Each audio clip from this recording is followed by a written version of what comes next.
Question discuss करेंगे जो JEE 2026 में आया हुआ है, वो बेसिक मैथमेटिक्स और लॉगरिथम से रिलेटेड है।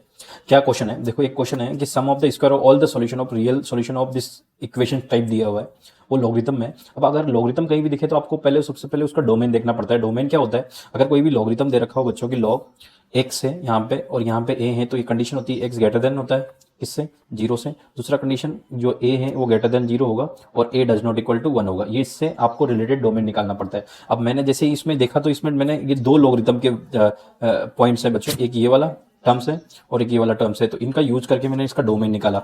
डोमेन को कैसे डील किया, देखो यहाँ पे इसको ग्रेटर देन रखा, यानी कि एक्स ग्रेटर देन सेम, इसको ग्रेटर देन रखे यहाँ पे, इसको जब इसका डोमेन निकाला तो ये कुछ कंडीशन निकला -3/2 से -1 सेम। फिर यहाँ पे सेकंड कंडीशन x+1, इसको ग्रेटर देन 1 रखा तो ये ग्रेटर देन -1 आया। तो ये यहाँ से जो कंडीशन है केवल इन दोनों के इंटरसेक्शन से ये वाली कंडीशन है। फिर ये जीरो नहीं, वन नहीं हो सकता, वन नहीं हो सकता, तो यहाँ से ये कंडीशन है x greater than x zero नहीं हो सकता। फिर दूसरा दूसरे को जब मैंने यूज किया बच्चों, तो इसमें देखा कि इस सेम कंडीशन लगाई x² + 2x + 1 greater than zero. Same ये स्क्वायर परफेक्ट स्क्वायर बन गया जो कि हमेशा ग्रेटर देन जीरो होता है, तो यहाँ से कंडीशन है x belongs to r, every time ये पॉजिटिव होगा।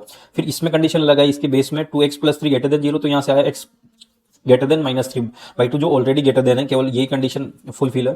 फिर ये 1 नहीं हो सकता तो -1, तो ये वैसे भी नहीं है। तो यहाँ से जो रिजल्ट निकल के आया वो केवल -1 से ग्रेटर देन वाला, बट इसमें जीरो एक्सेप्टेड नहीं है, तो इसका टोटल डोमेन निकल के आया -1 से जीरो और जीरो से इन्फिनिट। ये तो केवल इसका डोमेन निकल के आया है। अब जब डोमेन निकल गया उसके बाद अपन बात करेंगे इसको सोल्व कैसे करें। तो इसको मैंने सोल्व किया, सेम इसको फैक्टराइज किया, इस फैक्टर को भी सेम परफेक्ट स्क्वायर निकला, फिर लॉगरिथम की m × n की प्रॉपर्टी लगाई, तो ये log m और log n में डिवाइड हो गया। सेम इसका स्क्वायर यहाँ पे हो गया प्रॉपर्टी के अकॉर्डिंग।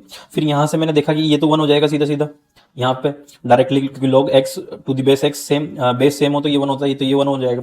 ये 1 हो गया तो इसको मैंने t पुट कर दिया बच्चों। तो इसका देखो ये यहाँ पे according to property log a/b, a बेस b हो तो ये 1/b बेस a हो जाता है। तो ये x+1 और 2x + 3 था तो ये 1/t हो गया।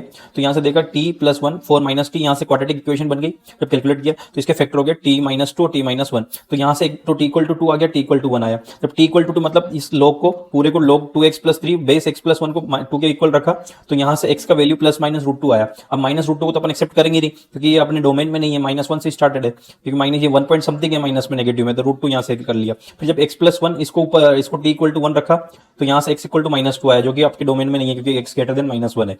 जैसे ही आया तो यहाँ से आपका सिंपल √2 आंसर आया, √2 का स्क्वायर कर दिया तो 2 आंसर आ गया सिंपली। Thank you.